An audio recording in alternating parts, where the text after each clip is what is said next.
सर्वशक्तिमान परमेश्वर कहे, समुद्र तटों की रेत कणों से भी ज्यादा है मेरे कर्मों की संख्या, और बुद्धि सुलेमान के सभी पुत्रों से बढ़कर। फिर भी लोग मुझे मात्र एक मामूली सा चिकित्सक और मनुष्यों का कोई अज्ञात शिक्षक समझते हैं। बहुतों का विश्वास तो सिर्फ इसलिए है क्योंकि मैं उन्हें चंगा करता हूँ। बहुत से सिर्फ इसलिए विश्वासी हैं कि मैं उनके शरीर से अशुद्ध आत्मा निकालने हेतु अपनी शक्तियों का इस्तेमाल करूंगा। और बहुत से लोग तो मुझसे बस शांति और आनंद प्राप्ति के लिए विश्वास करते हैं। बहुतों का विश्वास सिर्फ और अधिक भौतिक संपदा मांगने के लिए है। कई ऐसे भी हैं जो ये जीवन शांति से गुजारने और भावी संसार में सुरक्षा और स्वास्थ्य हेतु मुझ पर विश्वास करते हैं। बहुत से सिर्फ नरक की पीड़ा से बचने और स्वर्ग प्राप्ति हेतु आशीष के लिए विश्वास करते हैं। कई लोग भावी संसार में कुछ हासिल करने की कोशिश न करके अस्थायी आराम के लिए विश्वास करते हैं। और जब मैंने सारा आनंद और शांति छीनकर अपना क्रोध मनुष्यों पर उतारा तो वो शक्की हो गया। जब मैंने उसे नरक के कष्ट दिए और स्वर्ग के आशीष वापस लिए तो मनुष्य की लज्जा क्रोध में बदल गई। जब उसने खुद को चंगा करने को कहा तो मैंने उससे घृणा महसूस कर उस पर ध्यान नहीं दिया। तब वो मुझे त्याग कर बुरी दवाइयों और जादू टोने का मार्ग खोजने लगा। मनुष्य द्वारा जो भी मुझसे मांगा गया था वो वापस लेने पर हर कोई गायब हो गया। इसीलिए कहता हूँ, मनुष्य का विश्वास सिर्फ मेरे अनुग्रह के लिए है। मुझसे प्राप्त करने के लिए और भी बहुत कुछ है। आमीन। जब मैंने इसे पहले पढ़ा तो इतना ही कहा कि इसमें परमेश्वर की हर बात सच है, लेकिन मैं वाकई कभी इसे समझ नहीं पाई। लगा मैंने वर्षों परमेश्वर में विश्वास रखा, अपनी नौकरी और परिवार त्यागा, कर्तव्य निभाने को बहुत कष्ट सहे। परीक्षणों में मैं परमेश्वर को न दोष देती हूँ न धोखा, लेकिन जब मैं बीमारी के परीक्षण से गुजरी तब गलत समझकर उसे दोषी ठहराया। परमेश्वर से सौदा और आशीष प्राप्ति की मंशा दिन के उजाले में उजागर हो गई। तभी मैं इस वचनों से पूरी तरह आश्वस्त हो पाई। आस्था में अनुसरण के मेरे विचारों में बदलाव आया। जुलाई 2018 में एक दिन बाएं स्तन में मुझे एक छोटी सी सख्त गांठ मिली। मैंने ज्यादा ध्यान नहीं दिया, सोचा सूजन वाली किसी दवा से ठीक हो जाएगी, लेकिन 2 महीनों में ये बदतर होती गई। मुझे रात में पसीना आता, ताकत न रहती और गांठ के पास दर्द होता। लगा वाकई कहीं कुछ गंभीर तो नहीं। फिर मैंने खुद को ढाढ़स बंधाया कि कोई बड़ी बात नहीं है। मुझे परमेश्वर में आस्था थी और रोज कलीसिया में व्यस्त रहती, सोचती परमेश्वर रक्षा करेगा। एक रात तेज दर्द से मैं जाग गई। स्तन से पीला द्रव रिश्ता देख समझ गई कुछ गड़बड़ है। पति के साथ मैं फौरन जांच कराने अस्पताल पहुंची। रिपोर्ट आई कि मुझे स्तन कैंसर है। डॉक्टर से ये सुनकर मेरी तो धड़कन रुक गई। स्तन कैंसर? मैंने सोचा, मैं सिर्फ 30 साल की हूँ, ऐसा कैसे हो सकता है? मैं खुद को समझाती रही, नहीं, मेरे साथ ऐसा नहीं हो सकता। मैं एक विश्वासी हूँ और कई वर्षों से कलीसिया में काम कर रही हूँ। परमेश्वर ही मेरी रक्षा करेंगे। डॉक्टर ने जरूर जांच में गलती की होगी। बहुत उम्मीद की कि रिपोर्ट गलत हो। मुझे याद नहीं उस दिन मैं अस्पताल से घर कैसे पहुंची।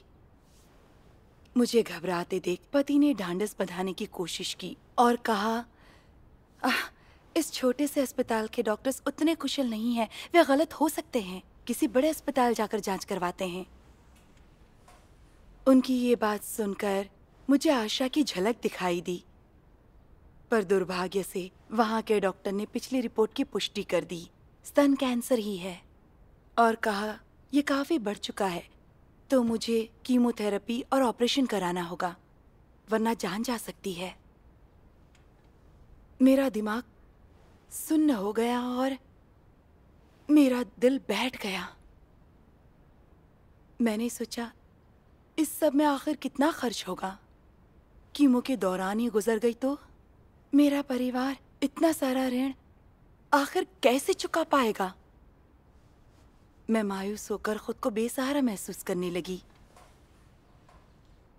कीमो के पहले दौर के बाद पूरे शरीर में दर्द ही दर्द था।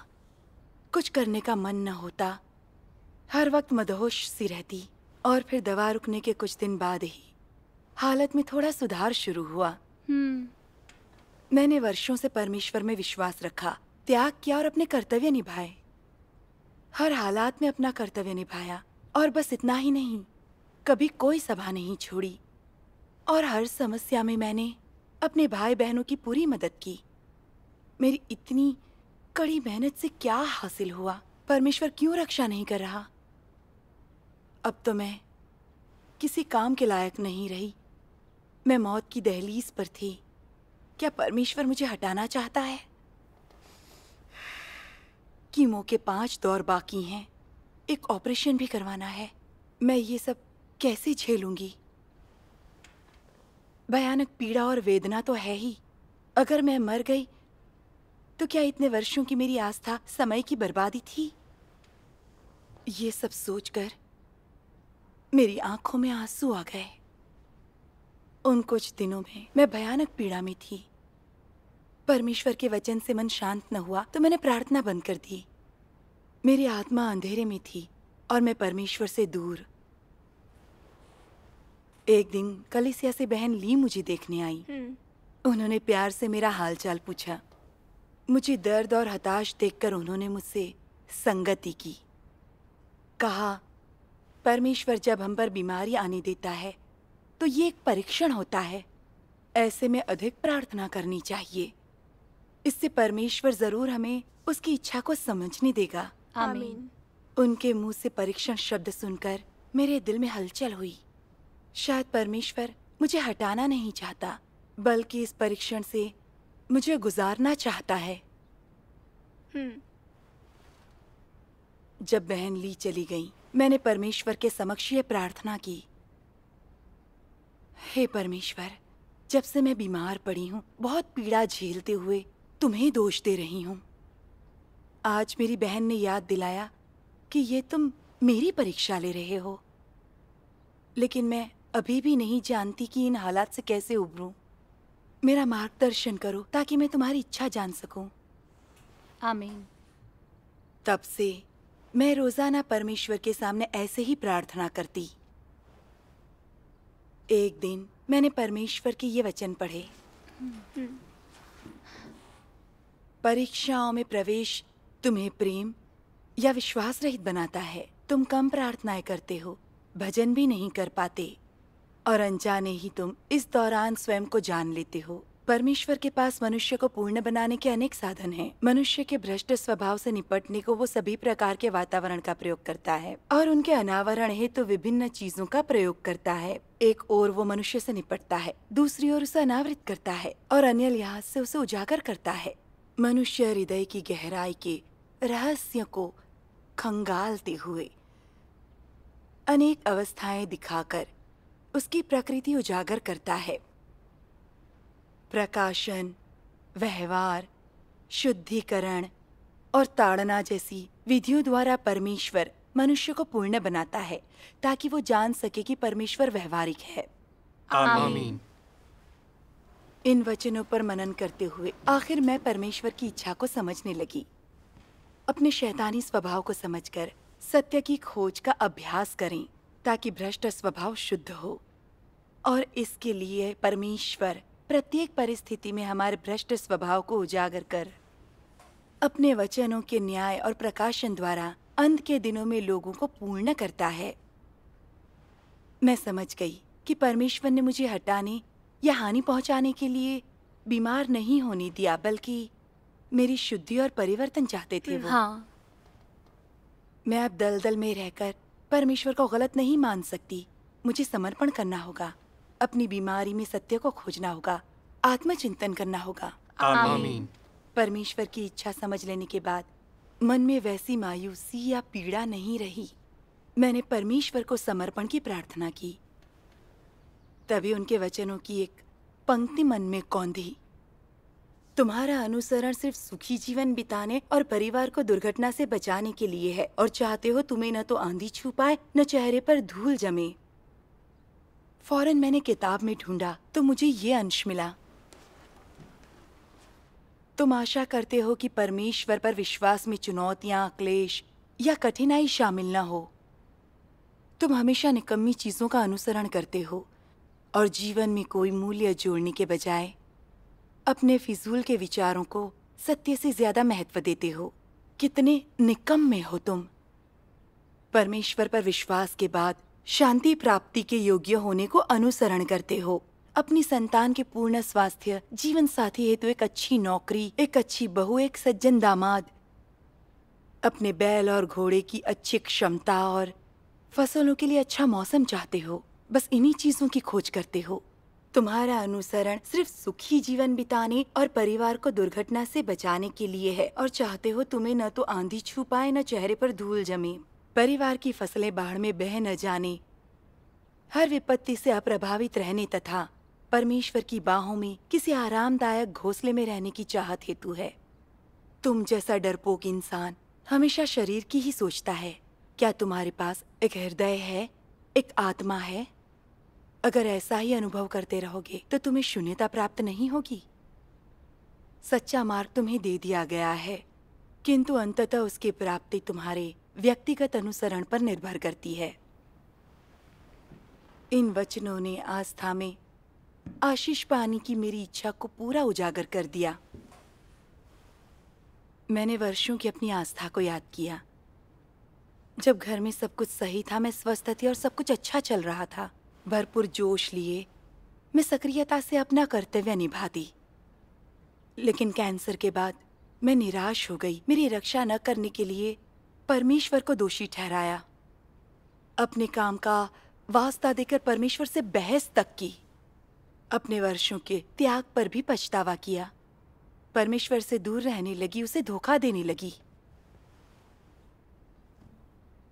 बीमारी से जब मुझे शुद्ध किया गया तभी उजागर हुआ कि मैं अपना कर्तव्य और त्याग इसलिए नहीं कर रही थी कि मुझे सत्य का अनुसरण या सृजित प्राणी का कर्तव्य निभाना है, बल्कि सुकून और आशीष पाने के लिए मैं परमेश्वर से सौदेबाजी कर रही थी ताकि अपने त्याग के एवज में मुझे आशीष मिल सके। इस जीवन में सब कुछ और अगले में अनंत जीवन चाहती थी। जब कैंसर हुआ और लगने लगा कि मैं मरने वाली हूँ, अब क्या आशीष मिलेंगे, तो मैंने परमेश्वर को दोष दिया। मुझ में इंसानियत नहीं थी। अपनी आस्था के वर्षों की सोचूं तो परमेश्वर से कितने अनुग्रह और आशीष मिले हैं। सत्य ने मेरा बहुत सिंचन और पोषण किया। इतना कुछ मिलने पर भी मैंने उसके प्रेम का मूल्य चुकाने की कभी नहीं सोची। जब मैं बीमार हुई तो समर्पण न करके उसे गलत समझकर दोष दिया। मुझ में जरा भी ज़मीर और समझ नहीं थी। हाँ, आखिरकार मैं समझ पाई कि परमेश्वर ने मुझे इसलिए बीमार होने दिया ताकि वे आस्था में आशीष पाने की मेरी मंशा और मेरे गलत विचारों को उजागर कर मुझे शुद्ध कर सकें, ताकि सत्य का अनुसरण करके मैं अपने स्वभाव में परिवर्तन ला सकूं। सही है। परमेश्वर के नेक इरादों को समझा तो बहुत पछतावा हुआ और मैंने खुद को धिक्कारा। मैंने मन ही मन ये संकल्प किया, सेहत ठीक हो ना हो, परमेश्वर से कोई निरर्थक मांग नहीं करूंगी। जिंदगी और मौत परमेश्वर को सौंपकर बस व्यवस्थाओं के सामने समर्पण करूं। आमीन। सही है। इसके बाद मुझे बहुत सुकून महसूस हुआ। अब पहले सी बेचैन और व्यथित नहीं थी। शांति से परमेश्वर के वचन पढ़ सत्य की खोज कर सकती थी। परमेश्वर का धन्यवाद। एक बार समर्पण करने के बाद फिर से कीमो लेने के लिए जाना उतना दर्दनाक बिल्कुल नहीं रहा। हालांकि अभी भी मुझे उल्टी सी लगती, पर सब ठीक ही था। अन्य मरीज अचरज और मुझसे बहुत ईर्ष्या करते। मेरा दिल जानता था कि ये सब परमेश्वर की दया और सुरक्षा है। आमीन। मैंने परमेश्वर का आभार माना। हाँ। अनेक कीमो लेने के बाद अंडे जितनी बड़ी गांठ बहुत छोटी हो गई। अब न पहले सा दर्द रहा और न कोई रिसाव। डॉक्टर ने कहा कि मैं ठीक हो रही हूँ और ऐसे ही सेहत सुधरती रही। तो कीमो के 6 दौर के बाद शायद ऑपरेशन की जरूरत ना पड़े। ये सुनकर मैं बहुत खुश हुई और परमेश्वर का धन्यवाद करती रही। परमेश्वर में मेरी आस्था बढ़ती रही। मुझे लगा अगर मैं खुद को जानने की कोशिश करूं तो शायद मैं ऑपरेशन के बगैर ही ठीक हो जाऊंगी। मार्च में एक दिन मेरा आखिरी कीमो था। मैं घबराई हुई थी और साथ ही आशावान भी थी। कीमो खत्म होने के बाद डॉक्टर ने कहा कि मुझे अभी भी ऑपरेशन करवाना होगा। फिर कीमो के 2 दौर होने के बाद रेडियोथेरेपी भी करानी होगी। मेरा दिल पूरा बैठ गया और दिमाग में तूफान उठने लगा। मैंने सोचा ऐसा कैसे हो सकता है। मैंने सही ढंग से आत्मचिंतन किया, जो समझना था वो समझा। फिर मेरे साथ ऐसा क्यों हुआ? ये एक बड़ा ऑपरेशन है और इसके निशान के अलावा मुझे जो कीमो और रेडियोथेरेपी लेनी है वो बहुत पीड़ादायक होगी। उसके बाद भी मैं मर सकती हूँ। मैं और ज्यादा दुखी हो गई। मेरा पूरा शरीर जैसे ढीला पड़ गया। मैं इस तमाम नाइंसाफी पर रोने लगी। ऑपरेशन के बाद की रात जब बेहोशी की दवा बेअसर हुई तो जख्म में हो रहे भयानक दर्द से मैं रोने लगी। गहरी सांस भी नहीं ले पा रही थी। मुझे लगा मैं बेसहारा हूँ, मेरे साथ गलत हुआ है और मैं फिर से परमेश्वर को दोष देने लगी। बहुत हो चुका। इस दर्द से भला कब छुटकारा मिलेगा मुझे? पीड़ा सहते हुए मैंने उस वक्त परमेश्वर के वचन पढ़े। शुद्धिकरण सभी के लिए कष्टदायी होता है। उसे स्वीकारना आसान नहीं होता है, परंतु इसी के दौरान परमेश्वर मनुष्य के समक्ष अपना धर्मी स्वभाव स्पष्ट करता है और उससे अपनी अपेक्षाएं सार्वजनिक करता है और अधिक प्रबुद्धता, वास्तविक काट-छांट और व्यवहार प्रदान करता है। तथ्यों और सत्य की तुलना से वह अपने और सत्य के बारे में ज्ञान देता है, साथ ही परमेश्वर की इच्छा की ओर अधिक समझ प्रदान करके उसे परमेश्वर के प्रति सच्चा और शुद्ध प्रेम की प्राप्ति करवाता है। शुद्धिकरण के कार्य में परमेश्वर के यही लक्ष्य है। परमेश्वर के द्वारा मनुष्य में किए जाने वाले सभी कार्यों के अपने लक्ष्य और अर्थ होते हैं। उसका कोई कार्य निरर्थक नहीं होता। हर कार्य मनुष्य के लिए लाभदायक होता है। शुद्धिकरण का अर्थ लोगों को परमेश्वर के सामने से हटाना नहीं है और ना ही उन्हें नरक में नष्ट कर देना है, बल्कि इसका अर्थ है शुद्धिकरण के दौरान मनुष्य के स्वभाव को, उसके इरादों को, उसके पुराने विचारों को, परमेश्वर के प्रति उसके प्रेम को और उसके पूरे जीवन को बदलना।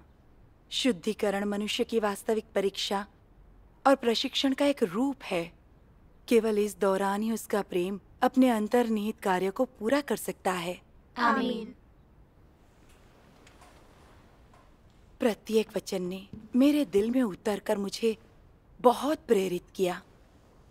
मैं जानती थी मेरे शुद्धिकरण के पीछे परमेश्वर की इच्छा ये थी कि मैं थोड़ा सच्चा आत्मज्ञान प्राप्त कर सत्य को खोजने योग्य बनूं, ताकि मेरा भ्रष्ट स्वभाव बदला जा सके।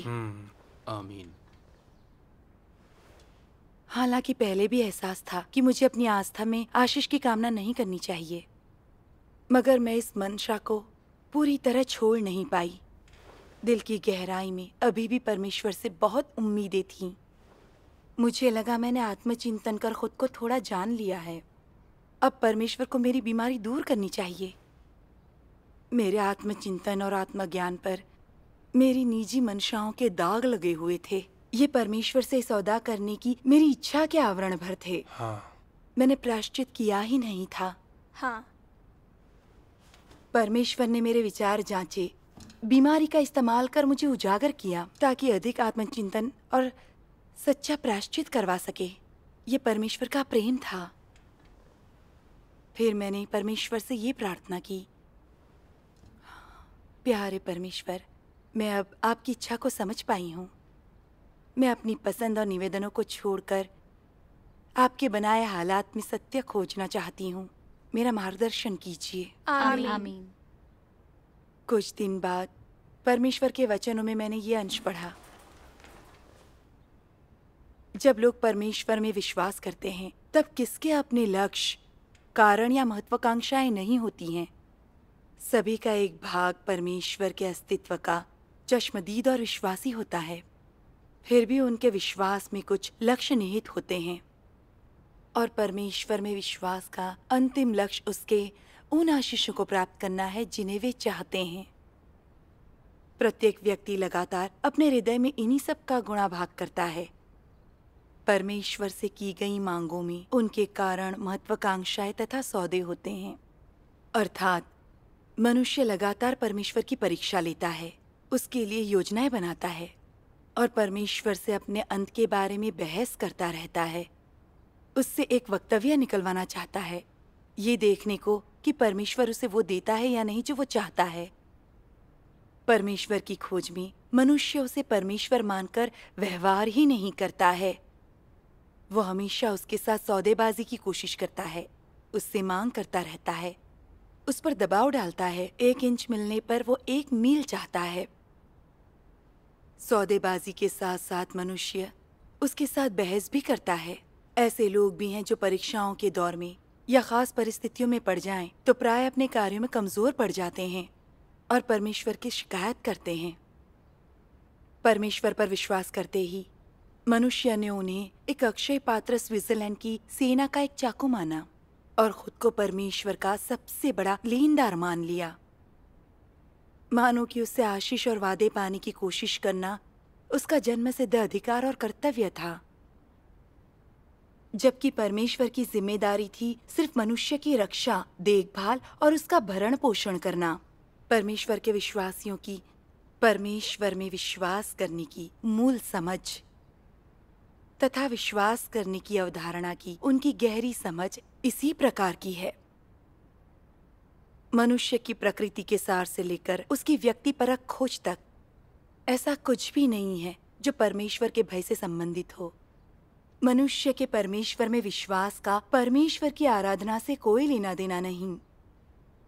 तात्पर्य यह है कि मनुष्य ने कभी नहीं सोचा कि परमेश्वर में विश्वास हेतु उसका भय मानने व आराधना करने की आवश्यकता होती है। ऐसी स्थितियों के आलोक में मनुष्य का सार बिल्कुल स्पष्ट है।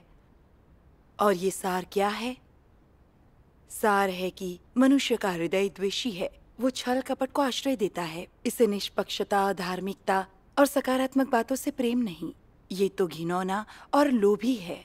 मनुष्य का हृदय कभी परमेश्वर के करीब नहीं आ सका। उसने इसे कभी परमेश्वर को दिया ही नहीं। परमेश्वर ने मनुष्य का सच्चा हृदय नहीं देखा।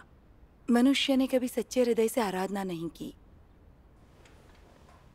इसे पढ़कर मुझे बड़ी शर्मिंदगी हुई। परमेश्वर के वचनों ने मेरी सच्ची हालत को प्रकट कर दिया। मैंने परमेश्वर में विश्वास तो रखा, लेकिन हमेशा आशीष पाने की चाहत में उससे सौदेबाजी करती रही। मुझे लगा चूंकि मैंने कलीसिया में हमेशा कर्तव्य निभाया और खुद को खपाया है, इसलिए परमेश्वर को मेरी रक्षा करनी चाहिए, बीमारियों से दूर रखना चाहिए। यही तो सही और उचित है। अपनी बीमारी का पता चलते ही मैंने तुरंत परमेश्वर से शिकायत शुरू कर दी।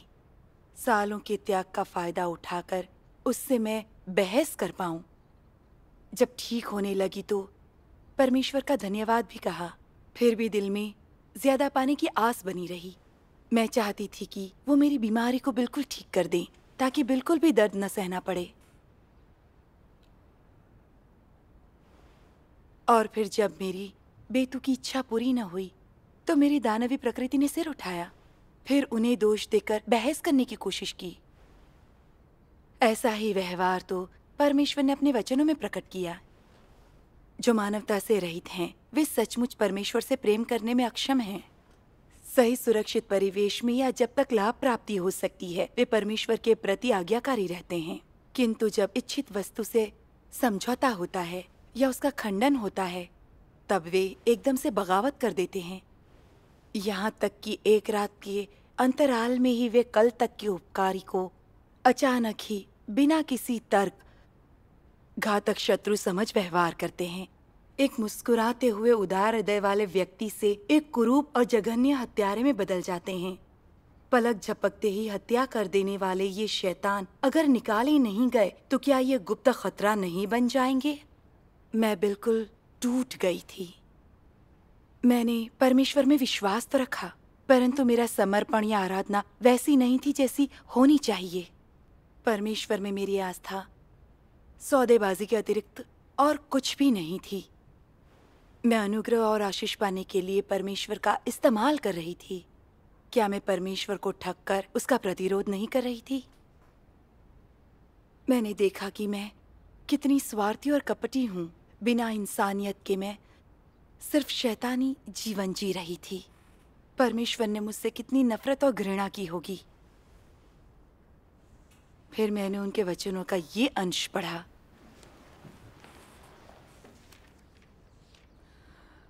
अय्यूब ने परमेश्वर से सौदे की बात नहीं की, कोई मांग या कोई याचना भी नहीं की। वह परमेश्वर की प्रशंसा परमेश्वर की सभी पर शासन करने के अधिकार के कारण करता था, और उसकी प्रशंसा आशीष पाने या आपदाओं की मार पर निर्भर नहीं थी। उसका विश्वास था कि चाहे परमेश्वर लोगों पर आपदा लाएं या आशीष दें, उसकी सामर्थ्य और अधिकार नहीं बदलेगा। इसलिए व्यक्ति की परिस्थितियां चाहे जो भी हों, परमेश्वर की स्तुति की जानी चाहिए। परमेश्वर की संप्रभुता के कारण ही मनुष्य को उसका आशीष प्राप्त होता है, और विपत्ति की वजह भी परमेश्वर की संप्रभुता ही है। परमेश्वर का सामर्थ्य और अधिकार मनुष्य के लिए सब व्यवस्थित करते हैं। उसके सौभाग्य की अनिश्चितताएं परमेश्वर के सामर्थ्य और अधिकार की अभिव्यक्ति हैं। ऐसे में व्यक्ति का दृष्टिकोण जो भी हो, परमेश्वर की स्तुति की जानी चाहिए। अय्यूब ने अपने जीवन में यही जाना और अनुभव किया था। उसके विचार और कार्य परमेश्वर के कानों तक पहुंचे, परमेश्वर के सामने आए तथा उसने उन्हें महत्वपूर्ण माना। परमेश्वर ने अय्यूब के इस ज्ञान को तथा ऐसे हृदय वाले अय्यूब को संजोए रखा। उसके हृदय ने सदा सर्वदा परमेश्वर की आज्ञाओं की प्रतीक्षा की। जो भी समय या स्थान हो, अय्यूब ने जो मिला उसे स्वीकारा। अय्यूब ने परमेश्वर से कोई मांग नहीं की। जो उसने स्वयं मांगा वो था परमेश्वर से आई भावी व्यवस्थाओं की प्रतीक्षा, उन्हें स्वीकारना, उनका सामना करना और उनको मानना। अय्यूब इसे अपना कर्तव्य मानता था। ये वही था जो परमेश्वर द्वारा चाहा गया था। आमीन। आमीन। इन वचनों पर मनन से मुझे बहुत प्रेरणा मिली। सोचा परमेश्वर सृजन करता है, हमें अनुग्रहित कर आशीष दे सकता है, न्याय, ताड़ना, परीक्षण और शुद्धिकरण कर सकता है। वो हमसे प्रेम करता है तो क्या परीक्षा नहीं ले सकता? हाँ। मुझे अय्यूब याद आ गया। जब परमेश्वर ने अकूत दौलत दी तो अय्यूब ने धन्यवाद देकर उनकी स्तुति की, लेकिन भौतिक संपत्ति का लोभ नहीं किया। और परमेश्वर ने जब उससे सभी कुछ ले लिया तो अपने परीक्षण में भी परमेश्वर के गुण गाते हुए कहा, क्या हम जो परमेश्वर के हाथ से सुख लेते हैं दुख न लें? आमीन। वो जानता था उसे हर चीज परमेश्वर ने दी है, चाहे वो उसे कुछ दे या उससे सब कुछ वापस ले ले, फिर भी परमेश्वर धार्मिक रहेगा। हाँ। अय्यूब की आस्था में निजी मंशाओं के दाग नहीं लगे थे। उसने सोचा ही नहीं कि उसे आशीष मिलेंगी या आपदा झेलनी पड़ेगी। परमेश्वर से कोई शिकायत नहीं की, बल्कि एक सृजित प्राणी के रूप में उनकी आराधना और समर्पण करने पर कायम रहा। अय्यूब की इंसानियत और समझ के समक्ष मुझे बहुत शर्मिंदगी हुई। परमेश्वर ने मुझे कितना कुछ दिया, यहाँ तक कि मेरी सांस भी, फिर भी कभी उनका आभार नहीं माना। बल्कि बीमारी में मैंने परमेश्वर को दोष दिया। मुझ में न ज़मीर था न समझ। विश्वास रखकर भी मैंने उन्हें जाना नहीं। उनके सामने अपनी सही जगह भी नहीं जान पाई थी, न ये कि उनके सामने समर्पण कैसे करूं। अपनी धारणाओं, सौदेबाजी की मंशा संग परमेश्वर में आस्था रखते हुए मैंने उनसे शिकायत की और परीक्षा के समय उनका विरोध किया। फिर भी मैं उनसे आशीष चाहती थी और उनके राज्य में प्रवेश, यही मेरी मंशा थी। कितनी बेशर्म थी मैं। मैंने देखा कि यदि उस क्षण में मर जाती तो भी ये मेरे विद्रोह के लिए परमेश्वर की धार्मिकता ही होती। अय्यूब के अनुभवों में मुझे अभ्यास मार्ग मिला। अब चाहे मैं चंगी हो जाऊं या फिर ये बीमारी लंबे समय तक चलती रहे, मुझे तो परमेश्वर के आगे समर्पण करना है। एक सृजित प्राणी के रूप में यही मेरी समझ होनी चाहिए। आमीन। इस विचार से मुझे सच में बड़ा सुकून मिला। तभी रेडियोथेरेपी का समय हो गया। अन्य कैंसर मरीजों ने कहा, रेडियोथेरेपी बहुत तकलीफ देह होती है, ये देह को पका देती है, बहुत पीड़ा देती है, इससे हर बार सिर चकराएगा, उल्टी जैसी लगेगी, मुंह में स्वाद नहीं होगा। घबरा कर मैंने परमेश्वर से इस हालत से बच निकलने में मदद मांगी, लेकिन फिर एहसास हुआ कि मेरी सोच गलत है, तो मैंने परमेश्वर से प्रार्थना की। वचनों के भजन की कुछ पंक्तियां मन में कौंधी। चूंकि तुझे सृजा गया था तो तुझे प्रभु की आज्ञा माननी चाहिए, क्योंकि तू स्वयं पर प्रभुता नहीं रखता, न ही अपनी नियति को नियंत्रित करने योग्य है। चूंकि तू परमेश्वर का विश्वासी है तो तुझे पवित्रता एवं बदलाव की खोज करनी चाहिए। आमीन। आमीन। जानती थी ये हालत परमेश्वर द्वारा मेरा परीक्षण ही है। मैं अब परमेश्वर से कुछ मांग कर उन्हें आहत नहीं कर सकती, मुझे उनके आगे समर्पण करना होगा। आमीन। समर्पण के बाद भले ही मुझे रोज रेडियोथेरेपी लेनी पड़ती और मेरे शरीर में कई जगह दर्द होता, पर यह सब उतना बुरा न था जितना अन्य मरीजों ने बताया था। जानती थी परमेश्वर मेरी देखभाल कर रहे हैं। हाँ।